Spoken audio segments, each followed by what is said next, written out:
Haleluya. Di lampunya.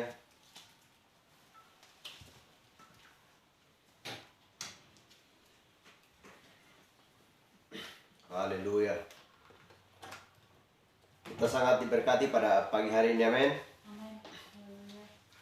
Dan semuanya bukan karena rencana dan prinsip dan gagah kita, tetapi benar-benar Kristus mengasihi kita sehingga kita boleh layak di hadapannya untuk menyembah di dalam roh dan kebenaran.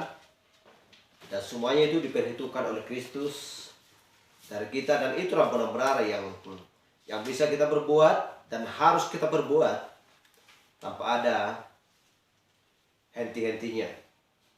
Karena kita tahu bahwa Kristus adalah sang pengajar kita. Dia menjadi Roh Kudus dan dia memberikan Roh Kudus kepada kita. Karena dia adalah roh, dia adalah Kristus, dia adalah Allah yang telah menjadi daging hanya untuk menebus setiap orang yang percaya kepadanya. Kita mengingat kasih-Nya di setiap hari. Non-stop 24 jam kita mengingat kasih-Nya. Seperti yang kita nyanyikan tadi, ada tempat yang sudah disediakannya bagi kita. Pergi ke dimensi yang lain. Haleluya, Eden yang baru yang sudah dipersiapkan. Sebelum sangkakala berbunyi, Kristus sudah merancang semuanya itu sesuai dengan programnya. Dia sudah menyediakan tepat pada waktunya yang sudah ditentukan Kristus bagi umatnya. Dan semuanya itu tidak ada dongeng, tidak ada bahasa palsu, dan tidak ada bohong. Ya, semuanya itu nyata. Jadi kadang-kadang manusia berpikir seolah-olah itu tidak nyata dan tidak benar-benar akan tiba tepat pada waktunya. Kenapa? Karena sudah beribu-ribu tahun berlangsung dan tidak pernah terjadi, ya, dan tidak pernah terjadi sesuatu isu yang menggemparkan. Tetapi Tuhan berkata, tetapi tentang saat itu tidak seorang pun yang tahu, malaikat di surga tidak, alam pun tidak, hanya Bapa sendiri. Tidak ada seorang pun yang tahu. Malaikat pun tidak. Itulah sebabnya setiap orang percaya harus berjaga-jaga untuk menantikan kedatangannya. Bagi orang yang tidak peduli untuk menantikan kedatangannya, mereka harus menuai apa yang mereka telah berbuat. Haleluya. Dari kitab Kejadian sampai Wahyu, ini benar dan sempurna. Ini perkataan Kristus. Haleluya. Inilah Kristus yang berbentuk tulisan. Dan tidak ada basa-basi di sini.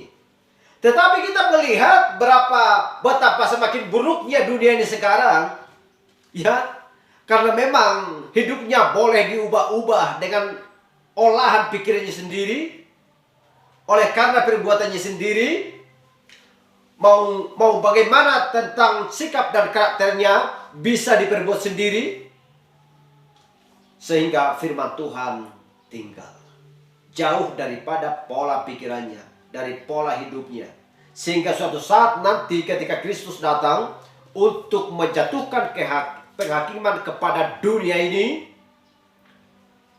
maka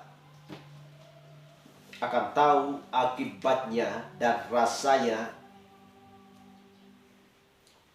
dan hukuman akan dijatuhkan atasnya bagi orang-orang yang jahat, dan mereka akan binasa. Tetapi siapa yang mengasihi Kristus, barang siapa percaya kepada aku dan percaya kepada dia mengutus aku, dia mempunyai hidup yang kekal dan tidak turut dihukum, sebab ia sudah pindah dari maut ke dalam hidup. Yohanes 5 ayat 24 berkata demikian. Haleluya. Itulah sebabnya tidak boleh hanya sekedar mengucapkan, ya, menyampaikan firman Tuhan, berdoa, bernyanyi, tidak cukup hanya seperti itu. Bagaimanapun kalau tidak berusaha keras dan bekerja sekeras-kerasnya, maka pekerjaan tangan akan sia-sia. Hal yang sama secara rohani. Secara rohani kalau tidak bekerja non-stop 24 jam, bagaimanapun juga dia tidak akan bisa mewarisi kerajaan yang kekal. Karena setan pun dan iblis bekerja non-stop 24 jam. Kalau iblis sudah bisa mengalahkan orang-orang percaya di zaman ini, bekerja hanya 2 jam dan 3 jam, dan tidak sungguh-sungguh dan berjaga-jaga mengantisipasi ya hal-hal yang berasal daripada si iblis, maka sama seperti petinju, hanya 3 ronde sudah kau. Haleluya. Dan kita lihat sistem dunia ini, perputaran dunia ini, semua mengandung politik, menguntungkan diri sendiri. Tidak peduli dengan siapa, dengan keluarga, dengan adik, abang, ayah dan ibu dan lain sebagainya, tidak peduli. Karena firman Tuhan, cinta uang adalah akar dari segala kejahatan. Haleluya. Uang yang merusakkan dunia ini. Yang penting uang. Adik, abang, ya, saudara, keluarga nggak peduli, nggak kenal, pokoknya uang. Uanglah yang mengontrol dunia. Tetapi kita tahu, mengontrol orang percaya tidak lain ialah Roh Kudus. Dialah yang mengontrol kita.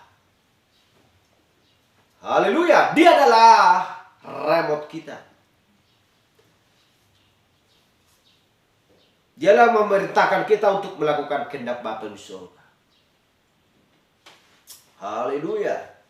Jadi itulah sebabnya kita harus selalu mengambil bijak, ya, dan memohon kepada Tuhan supaya Tuhan memberikan hikmat kepada kita supaya lolos di setiap hari untuk mengerjakan segala sesuatu, baik secara jasmani terlebih secara rohani. Haleluya. Jangan pengaruh. Jangan iri melihat orang lain.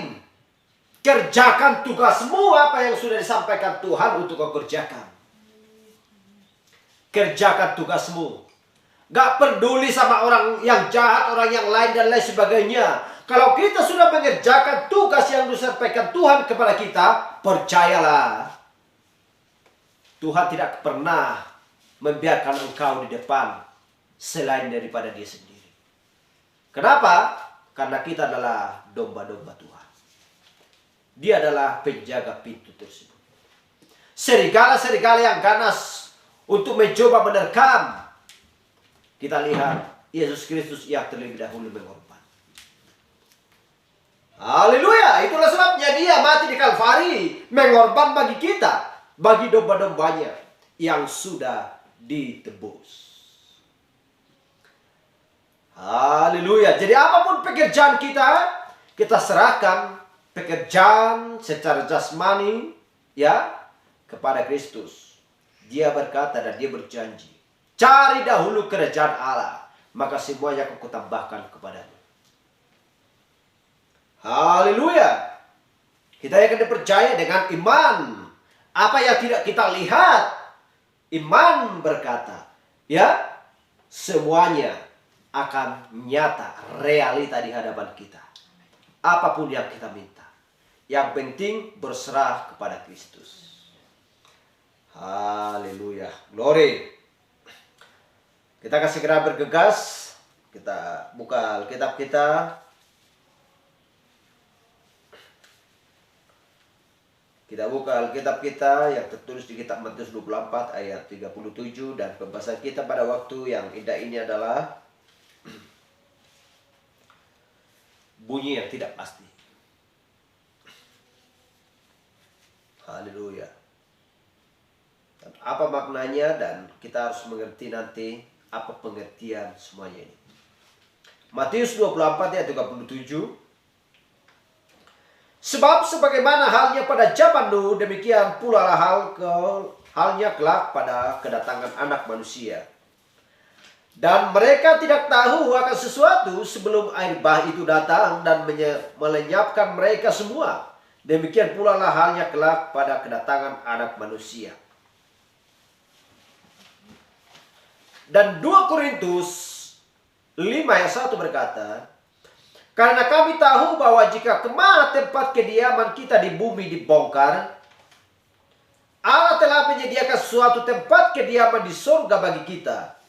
Suatu tempat kediaman yang kekal, yang tidak dibuat oleh tangan manusia.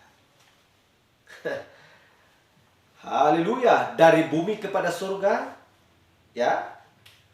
Dari terrestrial kepada celestial, dari tubuh jasmani jadi tubuh teofani.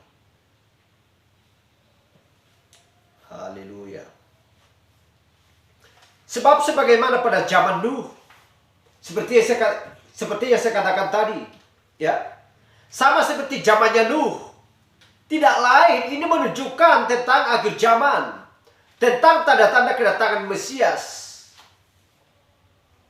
Orang sudah tidak peduli lagi dengan kebenaran dan tidak sempat lagi untuk merenungkan hal-hal yang dari surgawi, melainkan hanya memikirkan keperluan dirinya sendiri.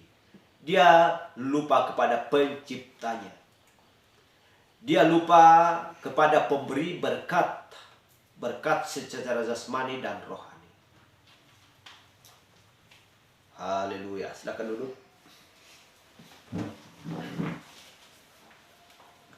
Dan sudah jelas di 2 Korintus 5 ayat 1 berkata, karena kami tahu bahwa jika kemah tempat kediaman kita di bumi ini dibongkar. Dan dia sudah berkata, langit dan bumi dan laut pun menjadi tidak ada. Menjadi lenyap. Haleluya. Allah telah menyediakan suatu tempat kediaman di surga bagi kita. Dari mana kita tahu ini? Iman adalah dasar pondasi dari setiap orang percaya. Tanpa iman, maka semuanya ini tidak berdampak dan tidak berarti bagi hidupnya. Dan tidak pernah memikirkan hal-hal yang akan datang seperti yang dipikirkan oleh Ayub, seperti yang dipikirkan oleh Yeremia, Daniel, ya, seperti yang dipikirkan oleh Rasul Paulus dan nabi-nabi yang lain. Haleluya. Tetapi iman adalah dasar dari pondasi.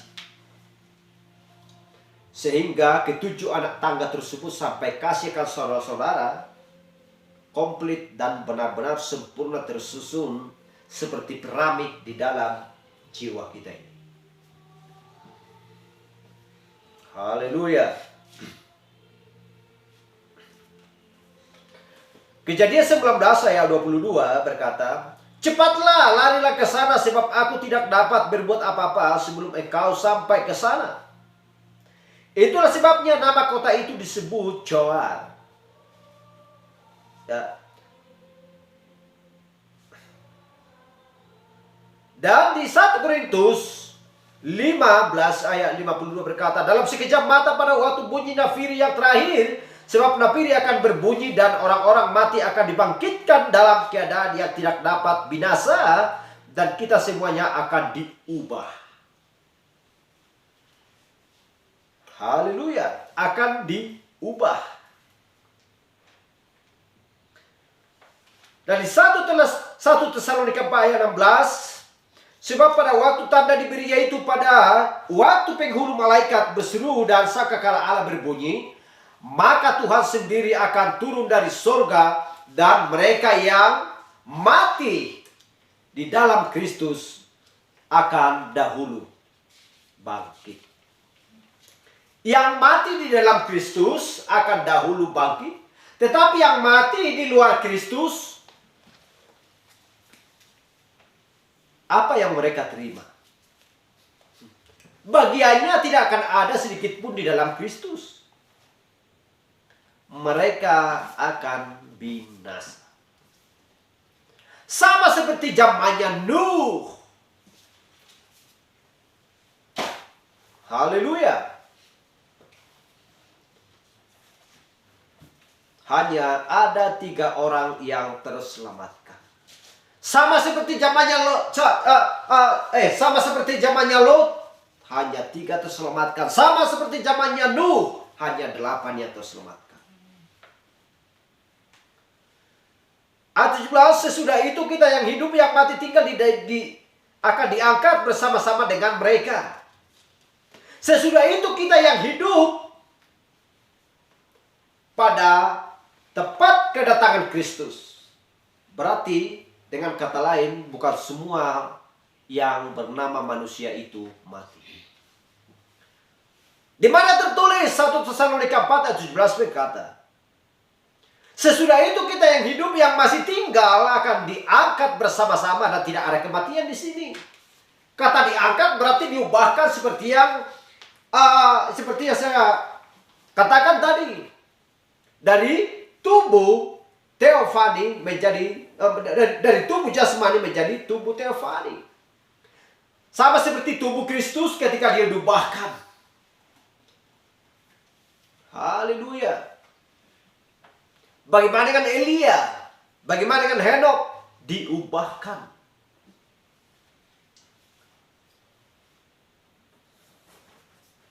Yang masih hidup, ya.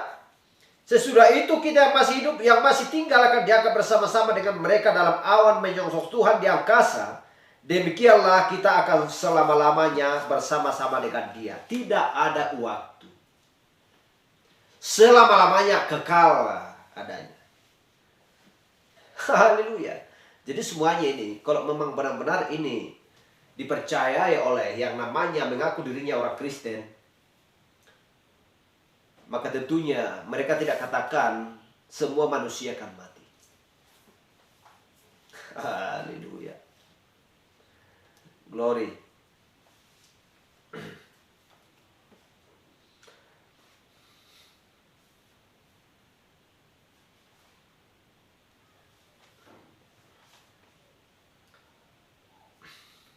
Haleluya. Dan kita ya sudah melihat tadi seperti zamannya Nuh. Itu tidak lain seperti zamannya akhir zaman ini. Seperti yang sudah kita bahas minggu kemarin, bagaimana tetap perjalanan Israel. Mereka sudah sampai di mana? Tanda-tanda apa yang berlangsung di akhir zaman ini?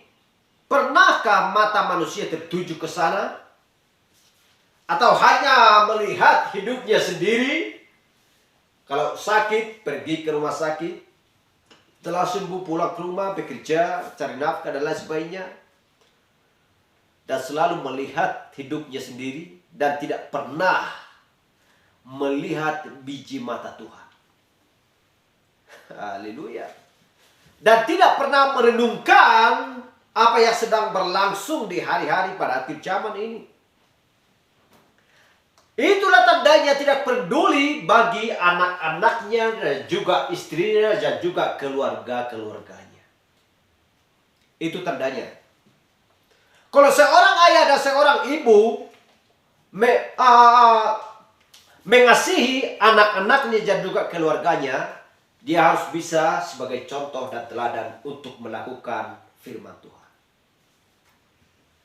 Kalau tidak, berarti gagal sebagai ayah dan ibu untuk mengasihi anak-anaknya.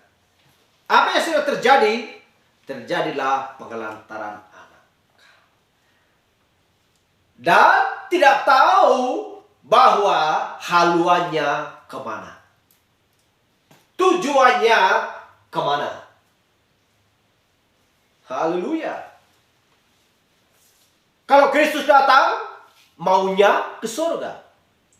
Tetapi tidak mau mengerjakan apa yang diperintahkan Kristus untuk dikerjakan. Mau ke neraka? Menolak. Tidak ada seorang pun yang di dunia ini yang suka mau masuk neraka. Haleluya. Hanya mendapatkan terik matahari yang sangat panas, sudah pakai payung. Haleluya. Udah pergi berlindung ke bawah atap rumah atau masuk ke dalam rumah dan pakai kipas dan lain sebagainya. Haleluya. Tetapi ketika tiba saatnya nanti tidak boleh berbantah-bantah dan berdalih-dalih sesuai perbuatan masing-masing dan sesuai perjalanan mereka masing-masing. Hanya ada dua jalan. Jalan ke neraka dan juga jalan ke surga. Haleluya, hanya ada dua jalan. Kita membayangkan bagaimana dengan keluarga kita kalau mereka sedang pergi ke neraka. Siapa yang sanggup melihat ayah dan ibunya dan juga keluarganya masuk ke neraka?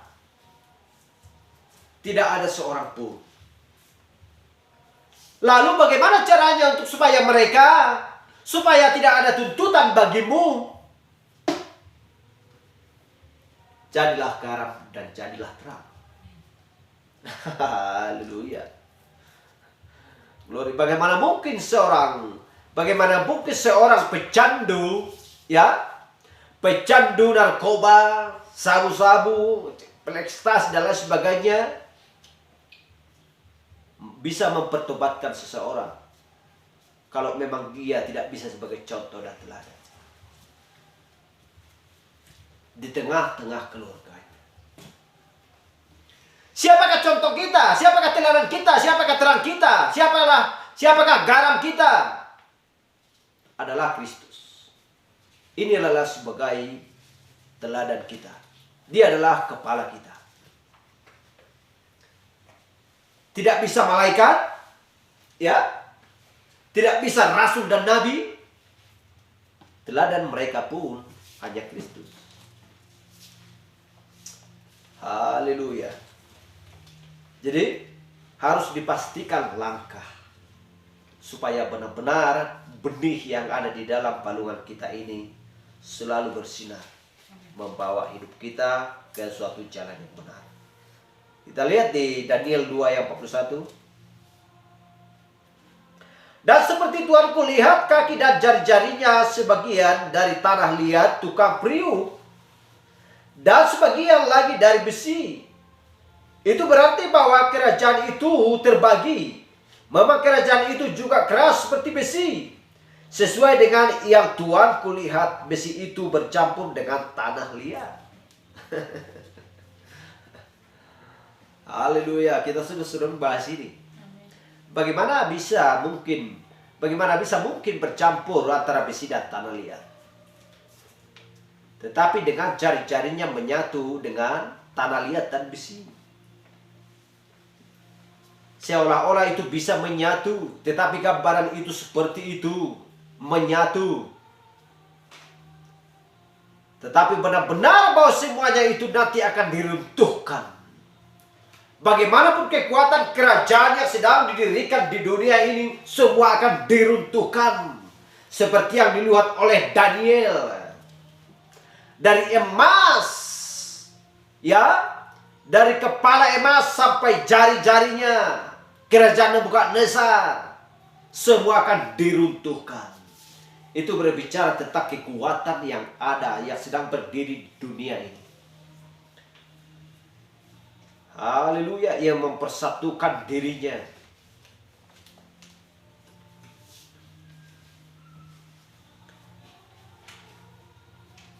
Apabila seperti Tuhan kulihat besi bercampur dengan tanah liat, berarti mereka akan bercampur oleh perkawinan, tetapi tidak akan merupakan satu kesatuan. Seperti besi tidak dapat bercampur dengan tanah liat. Daniel 2 ayat 43 berkata. Haleluya.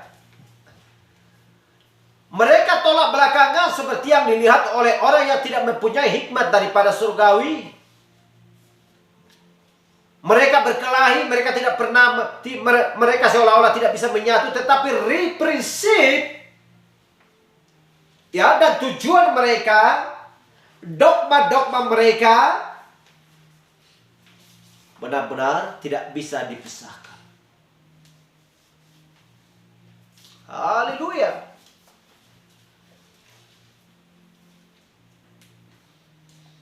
Kita lihat itu. Siapakah mereka? Siapakah yang tuliskan di dalam Alkitab ini? Tidak lain adalah sistem kerajaan yang menguasai, mengontrol dunia ini. Haleluya. Dan benar menyatakan di Matius 24 ayat 27, sebab bangsa akan bangkit melawan bangsa. Dan kerajaan melawan kerajaan, akan ada kelaparan dan gempa bumi dan berbagai tempat. Akan ada kelaparan dan gempa bumi di berbagai tempat. Ini sudah nyata benar-benar di hadapan kita. Bangsa akan bangkit melawan bangsa. Dan kita lihat sering yang sudah viral di media, di medsos dan lain sebagainya, di YouTube dan ya, kita sudah melihat bangsa bangkit melawan bangsa. Haleluya. Bangsa yang manakah yang harus diselamatkan kalau memang demikian? Itulah sebabnya firman Tuhan berkata seperti tertulis di kitab Wahyu. Orang-orang Israel yang sudah dimateraikan dari 144.000. Di luar daripada itu, Tuhan memilih secara individu. Dari bangsa kafir secara individu. Haleluya. Kenapa? Karena bangsa sudah bangkit untuk melawan bangsa dan juga kerajaan melawan kerajaan. Bagaimana dengan rakyat? Haleluya. Lalu kepada siapakah seharusnya harus berteduh dan mengadu? Hanya kepada Tuhan kita.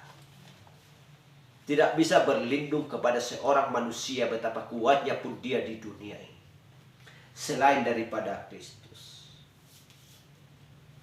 Haleluya. Glory. Lukas 21:11, dan akan terjadi gempa bumi yang dahsyat dan di berbagai tempat akan ada penyakit, sampar dan kelaparan, dan akan terjadi juga hal-hal yang mengejutkan dan tanda-tanda yang dahsyat dari langit. Haleluya. Dan kita lihat tanda-tanda kejadian sedang berlangsung di akhir zaman. Gempa di berbagai tempat. Ya, hujan es, tsunami, penyakit, ya, sampah dan juga kelaparan di mana-mana. Sepertinya tidak ada aturan. Kenapa? Karena sudah menjauh daripada Allah. Haleluya. Kenapa sudah menjauh? Sedangkan seorang pemimpin pun sudah sangat jauh daripada Allah. Apalagi pengikutnya. Apa yang diperbincangkan? Semua politik. Ya, apa yang sedang diperbincangkan? Semua bisnis untuk membangun kerajaannya. Sehingga orang-orang kecil pun seolah-olah ini tidak dapat terhitung. Ya, tidak perlu diperhitungkan. Haleluya. Glory. Dan kita melihat di negara kita sendiri ini, masyarakat dibantu, diberikan ini segala bermacam bantuan. Kenapa tidak bisa berkembang? Siapa yang salah? Haleluya. Kenapa demikian? Karena masyarakat pun tidak bisa diatur, sedangkan si pengatur pun sudah penuh untuk mengantongi uang. Ya, membangun kerajaannya sendiri. Kenapa demikian? Itulah yang dipersoalkan di setiap ya masyarakat kecil. Haleluya. Kadang-kadang ya merampas kekayaan masyarakat. Begitu luas, begitu banyak tanah, tetapi tidak ada sedikit pun yang bisa diusahai oleh masyarakat tersebut. Siapa pelakunya? Haleluya. Tuhan yang memberikan hikmat kepada kita, semuanya kita dapat mengerti akan hal itu. Tetapi apakah boleh dibantah? Bolehkah dibunuh? Bolehkah? Tidak boleh. Sebelum jari kaki itu diruntuhkan. Sebelum kerajaan Nebukadnezar ditimpa oleh batu tersebut, sebelum Kristus datang untuk ke muka bumi kembali untuk menghakimi dunia ini dan meruntuhkan si jari, ya, si kaki penguasa yang ada di dunia ini. Batu itu adalah Kristus sendiri. Hanya dia yang bisa meruntuhkan. Haleluya. Inilah hukum yang tidak boleh dibantah. Dan tidak bisa ditambah dan dikurang. Tetapi hukum yang dibuat oleh konstitusi perundang-undangan, semua bisa dirubah. Karena itu buatan tangan manusia. Haleluya. Mau ada duit? Mau selamat enggak? Kalau kau mau selamat, kalau kau enggak jalan ke masuk, ya, ke dalam, mau ditahan, siapkan uang. Haleluya. Tuhan enggak boleh ditawar-tawar. Hanya satu yang harus dilakukan oleh manusia, yaitu perintahnya, yaitu firman-Nya. Itu saja yang perlu dilakukan. Baru yakinlah dan percaya. Engkaulah sahabatku yang sejati. Kau ingat? Kau tahu gak? Sesuai dengan janjiku, kita akan bersama-sama di kerajaan yang kekal. Di mana kau berada, aku berada. Di mana aku berada, kamu pun berada. Haleluya! Glory! Bagaimana tentang hidup dunia ini? Ada uang, kau masuk kerja. Kalau nggak ada uang, nggak usah. Jangan andalkan pengetahuanmu. Gak mampu sama kita. Mau cakap, mau pintar, nggak perlu. Ada uangmu, masuk. Banyak orang miskin yang pintar di negara ini, di berbagai tempat. Tetapi berulang kali, ya, untuk membuat sebuah lamaran dan berusaha sekeras-kerasnya bagaimana untuk supaya bisa kerja. Paling-paling untuk menjadi di bagian kebersihan, ya, dan tidak pernah mendapatkan pekerjaan yang berlevel. Itulah yang berlangsung di zaman ini. Haleluya. Banyak uang, gak perlu dibagi-bagi, hanya satu. Ya, pergi aja ke tempat hiburan dan lain sebagainya. Pergi aja ke luar negeri bermain-main dan lain sebagainya. Haleluya. Alkitab tidak pernah salah. Semua kerajaan akan diruntuhkan. Haleluya.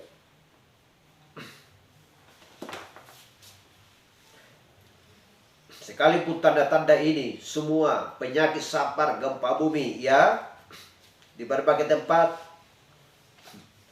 orang sudah tidak lagi peduli akan hal itu sekarang.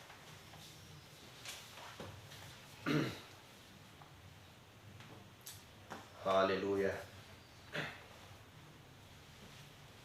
Dan kita baca dulu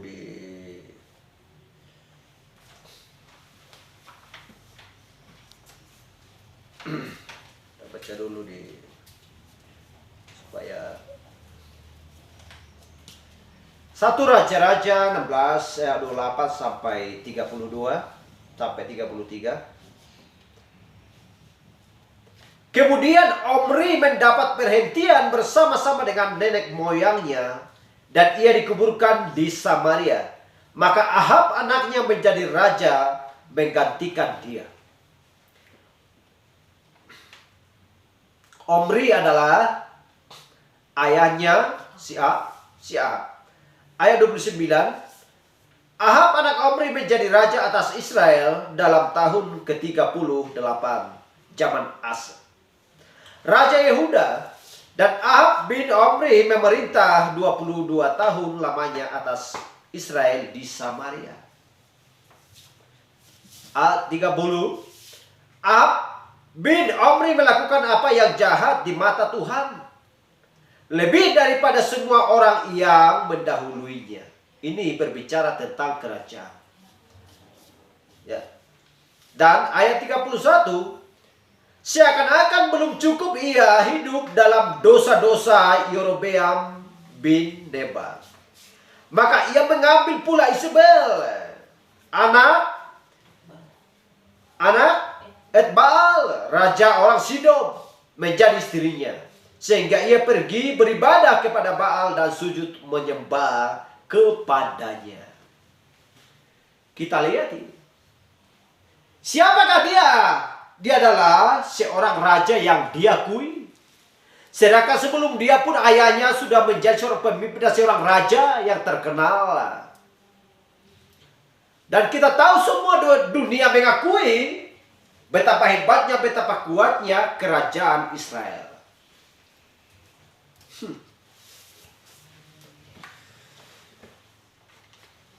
Ayat 32, kemudian ia membuat mezbah untuk Baal itu di kuil Baal yang didirikannya di Samaria. Sesudah itu Ahab membuat patung Asyera dan Ahab menunjukkan bertindak demikian, sehingga ia menimbulkan sakit hati Tuhan Allah Israel lebih dari semua raja-raja Israel yang mendahulunya. Kita bayangkan, Ahab adalah seorang penyembah yang sejati di hadapan Tuhan dan benar-benar takut dan taat kepada Allah. Haleluya. Dia seorang penaat. Dia benar-benar serius dan sungguh-sungguh menyembah Tuhan dan taat kepada perkataannya. Tetapi setelah waktu,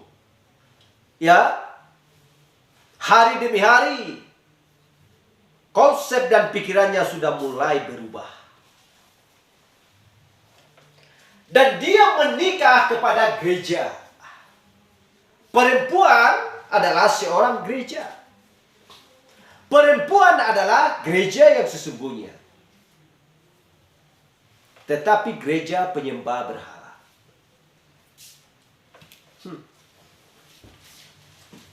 Ini berbicara tentang kerajaan. Seorang pemimpin yang terkenal.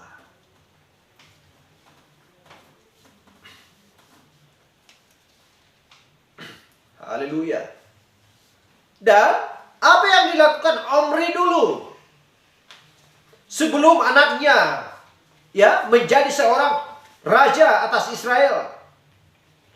Dan kita lihat Ahab anak Omri menjadi raja atas Israel dalam tahun ke-38 zaman Asia.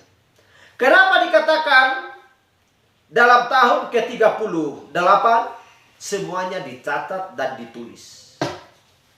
Harus dicatat tahunnya, supaya dari awal sampai akhir daripada kerajaannya, apa yang sedang terjadi, apa yang sedang berlangsung, dan apa yang berbuat, siapa yang menjatuhkan bangsa tersebut, siapa yang menjatuhkan rakyat tersebut.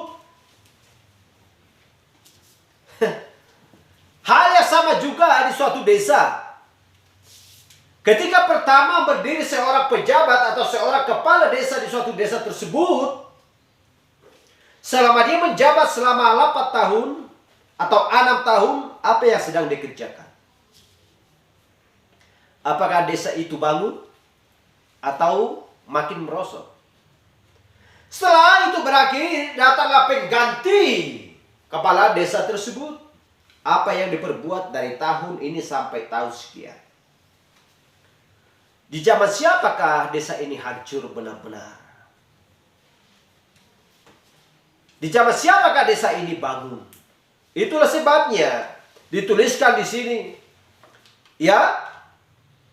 Berapa lama tahunkah Omri atau Ahab di masa kerajaannya? Haleluya. Ahab bin Omri melakukan apa yang jahat di mata Tuhan.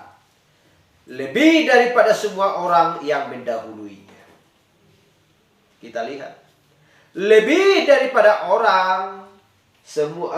lebih daripada semua orang yang mendahuluinya. Berarti mereka lah yang paling jahat. Dan kita lihat, jadi seakan-akan belum cukup itu.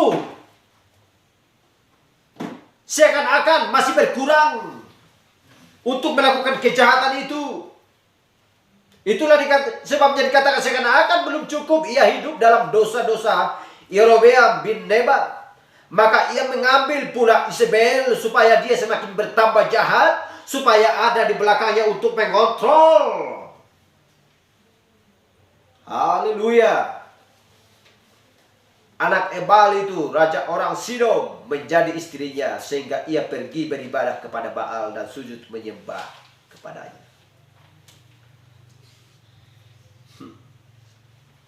Haleluya. Apa nampaknya? Apa jadinya? Dia menjadi jatuh sedalam-dalamnya. Dan tidak boleh ditebus lagi. Tidak ada di dalam Alkitab penebusan atas Ahab dan Isabel. Sedangkan darah mereka pun sudah dilatih oleh anjing-anjing di sana. Kita lihat seorang raja. Siapakah sebenarnya seorang raja yang bisa memimpin rakyatnya untuk membawa ke sesuatu kebaikan? Atau kepada jalan yang benar? Haleluya.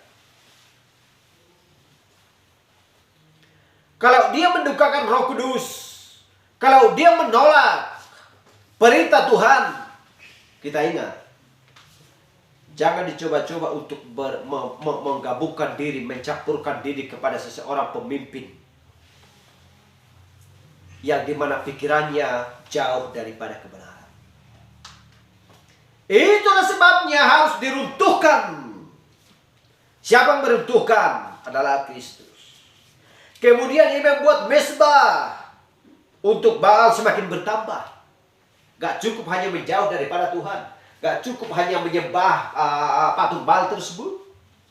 Bahkan dia membangun sebuah Baal. Membangun Baal atau kuil Baal yang didirikan di Samaria. Supaya orang-orang terpengaruh. Supaya orang-orang menjadi taat kepadanya. Itulah sebabnya dia membangun sebuah Baal. Kalau tidak ada bangunannya, berarti orang-orang akan pergi kepada Baal yang lain. Sementara dia adalah seorang pemimpin, seorang raja. Tentu apa yang diperintahkan, sekalian dia raja, apa yang diperintahkan, apa yang didirikan, semua rakyat akan taat kepada dia. Itulah konsep dan pikirannya membuat manusia untuk supaya jatuh sedalam-dalamnya. Untuk supaya pengikutnya. Dan kita lihat apa yang sedang berlangsung di negara yang lain. Kita lihat Amerika Serikat. Mereka adalah pemimpin yang diakui yang sangat besar daripada negara-negara yang lain. Mereka adalah banknya dunia. Kekuatannya sangat kuat. Haleluya. Kita tahu dengan mereka, dengan siapakah mereka menyatu. Untuk supaya kekuatannya tidak bisa diruntuhkan. Siapa yang bisa meruntuhkan kerajaan mereka?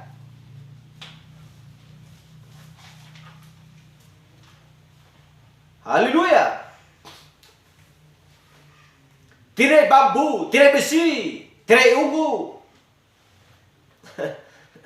Siapa yang bisa meruntuhkan? Haleluya. Tuhan sudah ingatkan. Nabi pun sudah ingatkan. Ya, sudah ingatkan. Perhatikan si Ahab. Perhatikan si Isabel. Siapakah si Ahab yang sesungguhnya? Siapakah si Isabel yang sesungguhnya? Perhatikan. Perhatikan kuda pucat. Haleluya. Penyesat yang membawa manusia jatuh ke dalam dosa. Haleluya. Sesudah itu Ahab membuat patung Asyera dan Ahab melanjutkan bertindak demikian. Sehingga ia menimbulkan sakit hati Tuhan, Allah Israel. Lebih dari semua raja-raja Israel yang mendahului. Kita bayangkan. Ya, tidak ada raja-raja sebelum dia yang melakukan seperti yang dilakukan Ahab ini. Hal yang sama juga, ini semua perlambang bagi negara-negara di berbagai tempat di muka bumi. Ini adalah sebuah perlambang. Sama seperti zamannya Nuh. Sama seperti zamannya Lot. Lihat bangsa yang manakah yang mengambil sikap dan ciri-ciri seperti Ahab dan Isabel ini. Apakah pernah dibahas itu? Apakah pernah didengar oleh orang-orang? Itulah sebabnya lihat bangsa yang mana. Ciri-ciri dan karakter dan perbuatannya. Haleluya. Hanya fisik yang mati. Haleluya. Tetapi spirit tetap hidup.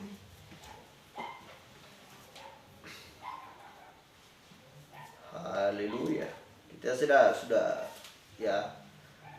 Kalau ini sudah berbicara Ahab dan Isabel, kita kurasa sudah luar kepala ini. Ini sudah luar kepala ini.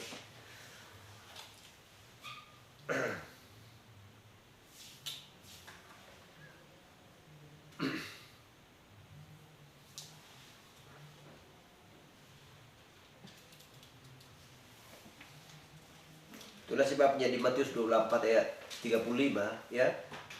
Langit dan bumi akan berlalu, tetapi perkataan Tuhan tidak akan pernah berlalu.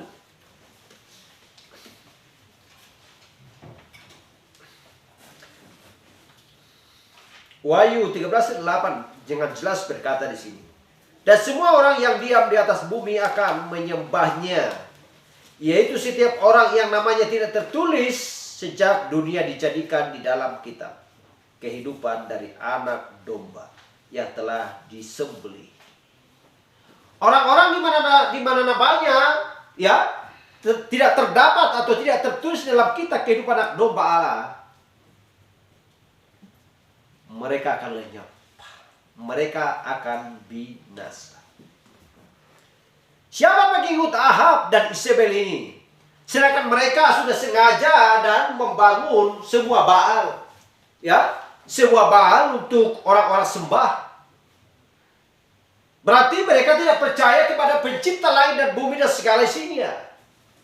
Sementara Ahab sudah paham dan luar kepala tentang Taurat.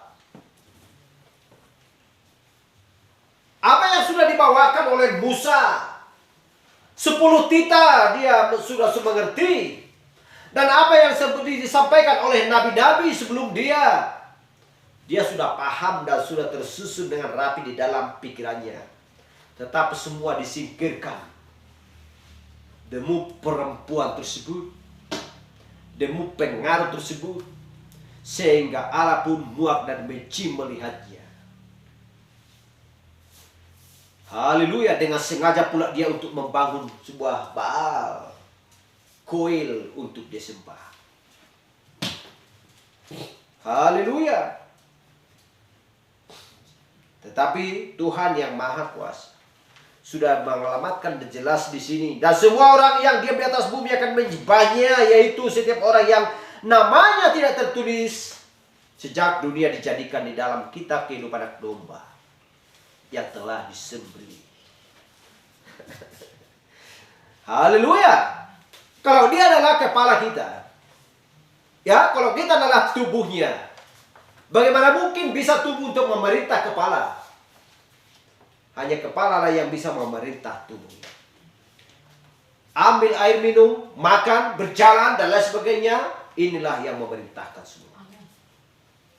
Kalau tidak mau diperintah, berarti jangan dicoba-coba disebut bahwa dia adalah tubuh Kristus. Haleluya. Hal yang sama juga dengan ayah dan ibu. Kalau benar-benar dia adalah seorang anaknya, harus bisa diperintah. Tetapi perintah itu adalah perintah yang baik. Haleluya. Kalau diperintah, udah, cepat curi dulu ya, biar ada nanti curi itu dan lain sebagainya, lakukan ini yang jahat, ini dan lain sebagainya. Haleluya. Gak perlu ditaati. Haleluya. Karena guru kita adalah Kristus dan dia adalah sang pengajar kita. Haleluya. Kejadian 6:17. Sebab sesungguhnya aku akan mendatangkan air bah meliputi bumi untuk memusnahkan segala yang hidup dan bernyawa di kolong langit. Segala yang ada di bumi akan mati binasa.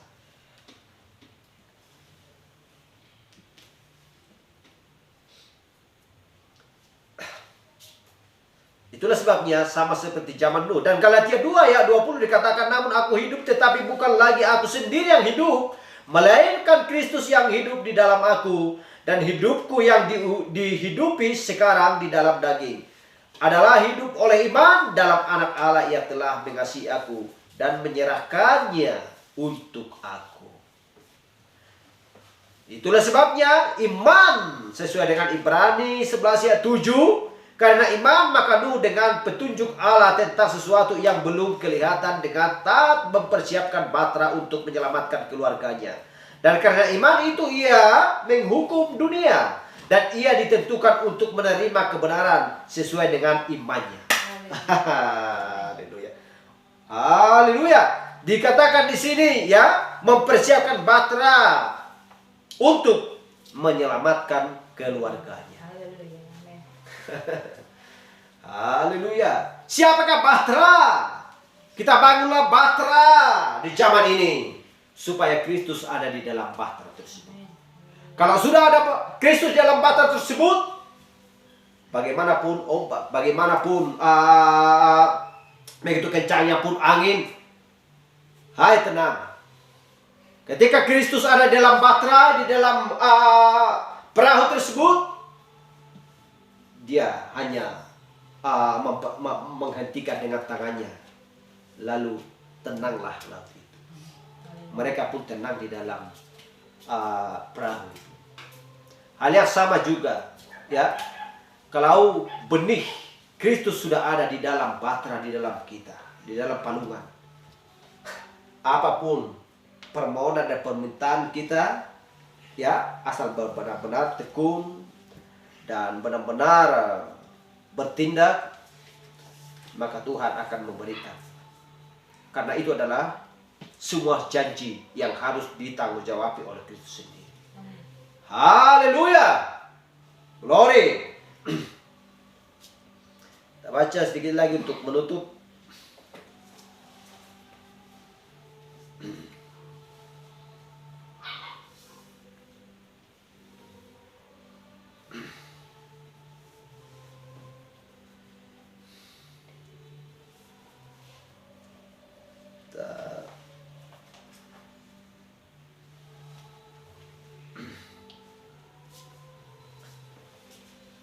Satu Raja-Raja 17 ayat 3 sampai 4. Pergilah dari sini, berjalanlah ke timur dan bersembunyilah di tepi sungai Krit di sebelah timur sungai Yordan. Engkau dapat minum dari sungai itu dan burung-burung gagak telah perintahkan untuk memberi makan engkau di sana. Ini adalah Elia. Tiada mustahil bagi Tuhan, semua akan diberikan akan kepadanya apa yang dia butuhkan. Allah sudah berjanji, sebelum kau meminta, aku sudah menyediakan bagimu. Jangan khawatir. Itulah perkataan Allah kepada Elia. Dengan imannya dia percaya. Hanya sama juga dengan Nuh. Dia percaya. Pokoknya bangun batra, aku akan bangun Tuhan. Gak pernah dia berpikir, dari mana kayu ya? Bagaimana saya nanti dengan anak-anak saya untuk membawa kayu dari hutan sana untuk membangun? Wah, bagaimanapun juga nanti kalau saya bekerja keras untuk melakukan itu, pasti aku mati. Capek, dan lain sebagainya. Dia tidak pernah terlintas begitu dalam pikirannya. Siap Tuhan, aku akan melakukan. Haleluya. Kenapa? Dia tahu bahwa melalui bahtera itulah dia menjadi selamat. Itulah sebuah ketaatan dengan iman. Haleluya. Sampai di sini pembahasan kita. Pada Tuhan memberkati kita dan Tuhan memberikan kekuatan dan hikmat daripada surga kita untuk melakukan kehendak-Nya. Haleluya. Glory. Diberkatilah orang yang sedang mendengarkan firman Tuhan. Nah, kita tutup ibadah kita